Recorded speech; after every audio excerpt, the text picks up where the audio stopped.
안녕하세요. 케인입니다. 수업 요약 드리도록 하겠습니다. 오늘 수업에서 굉장히 많은 것들을 가르쳤고, 많은 것들을 얘기를 했는데, 수업에서 제가 좀 아쉬웠던 부분은 뭐냐면은, 이거예요. 내가 말을 많이 하네. 이게 좀 아쉬웠거든요. 왜냐면은, 문법 수업이니까.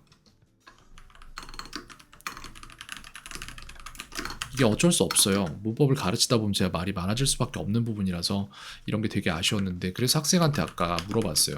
이런 식의 수업을 선호를 하느냐 아니면은 본인이 말을 많이 할 수 있는 그런 수업을 선호하냐 했더니 두 개를 다 원한다고 하더라고요.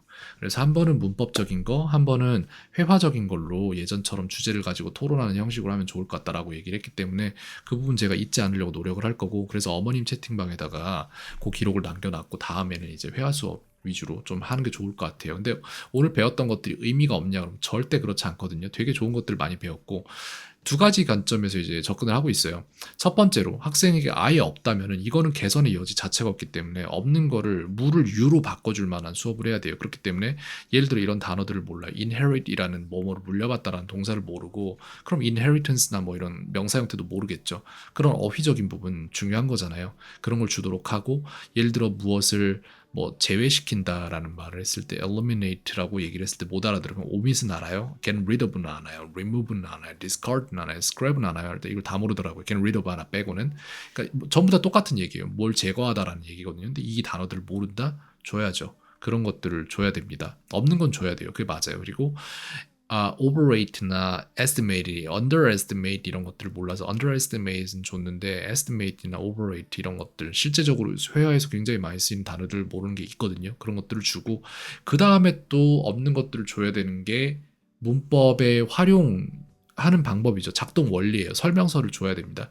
그걸 주고 있고 그리고 또 뭔가가 미리 있는 것들을 다져줘야 되는 부분이 여기에 있는데 그런 활용이나 이런 것들을 문법적으로 다 가르치고 있고 그 다음에 이걸 가르치는 거예요. 예를 들어서 학생은 알아요. 사역동사가 있다는 거 알아요. 그래서 사역동사 뭐냐라고 물으면은 have랑 let이랑 또 뭐가 있는데 이런 식으로 절반보다 낮은 수준으로 뭔가를 알고 있는 게 있어요. 근데 다른 학생들은 100%에서 20%를 알고 있는데 본인이 안다고 생각을 하는 거고 스텔라 학생은 70%를 알고 있는데 근데 자기가 잘 모른다라고 생각하는 거예요. 이게 굉장히 좋은 영역인데 근데 어쨌든 학생이 그 뭐라고 해야 되지? 사역동사 영역에서 배우면은 사역동사라는 카테고리 같은 키워드를 갖는 모든 지식이 다 있다면 그걸 100%로 놓고 보자면 학생이 지금 가지고 있는 거는 70%가 안 된다는 거죠. 그래서 make가 있다, help가 있다, get이 있다, 아니 make가 있다, have가 있다, let이 있다 이게 있는데 얘네들은 비슷해요. 근데 문제는 준사역동사로 갔을 때 준사역동사가 뭔지 설명해 보라고 하니까 투부정사로 할 수 있거나 내지는 그냥 바로 동사가 오거나 원형부정사죠. 이게 오거나의 영역이라고 얘기를 하더라고. 근데 그렇지 않거든요, 사실. 그게 아니라 help와 get이 있는데 help와 get이 이 사역동사에 가진 사역동사 중 특히 make가 가진 특성 두 가지 중 하나씩을 나눠 가진 것이 준사역동사예요. 그래서 이걸 갖다가 100%까지 이 사역동사라는 키워드를 갖는 모든 것들이 한 바퀴의 서클을 그려서 거기에서 내가 모든 것들을 알고 있는 상태로 보존할 수 있느냐. 그래서 그거를 사용하고 이거를 잊지 않는 상태로 보존시켜내는데 최소한의 노력을 할 수 있느냐가 굉장히 중요한 부분이거든요. 아니면은 이런 식으로 대충 하는 부분들이 계속 늘어나면서 하기도 싫어지고 할수록 힘들어지고 그런 게 있어요. 그래서 그런 거를 완벽히 봉합해서 더 이상 열어서 이걸 갖다가 뭘 할 필요가 없는 완벽의 상태로 만들어 둔다. 그 관점으로 접근을 하고 있어요. 그래서 지금 하는 것들은 무엇이다? 하나, 없는 게 있다. 가르친다. 만든다. 둘, 이미 가진 게 있다. 이것과 키워드를 쉐어하는, 공유하는 모든 것들을 싹을 다 끄집어내서 더 이상 건들 필요가 없는 상태로 완벽하게 납득시키고 그거를 보존시키기 위한 카드화시켜서 숙제를 끝낸다. 숙제로 잡아서 끝낸다.